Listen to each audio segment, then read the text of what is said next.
The Xenia, Ohio tornado, April 3rd, 1974. There were 148 tornadoes that same day in the eastern half of the U.S.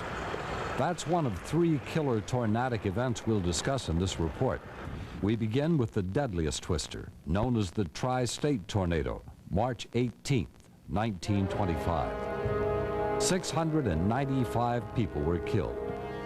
This rare film shows the destructive power which reached the maximum conceivable rating of F5. The Tri-State's tornadic winds were estimated at up to 300 miles per hour. In Illinois, the town of Murfreesboro lost 234 souls to the winds, the most of any town in U.S. history. Scientific thinking is now that perhaps, we're not sure, but perhaps the Tri-State tornado was actually a series of violent tornadoes, but moved along the exact same path to give the appearance of one single tornado. In the afternoon of June 9th, 1953, in Worcester County, Massachusetts, the sky grew dark and large hailstones began to fall. A Category F4 tornado touched down in Petersham and didn't disappear into the clouds until it had traveled 46 miles, killing 90 people. The damage totaled more than $52 million.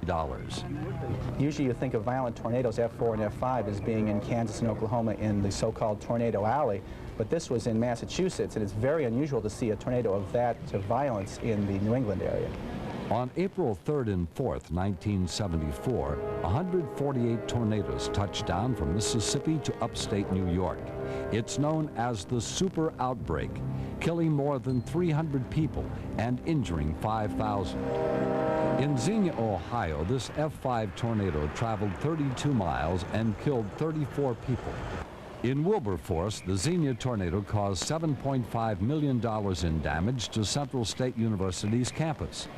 Students returning to campus were in shock. That tornado has been very widely studied from the damage that it caused and the very good film that we have of it, and there is a chance that could be one of the most violent tornadoes ever. Even for an F5, it was extremely violent. We look at the pictures of the horrible destruction in Murfreesboro, Illinois, so many years ago. And we know that throughout our history, tornadoes have ravaged the American landscape. We also know that they always will.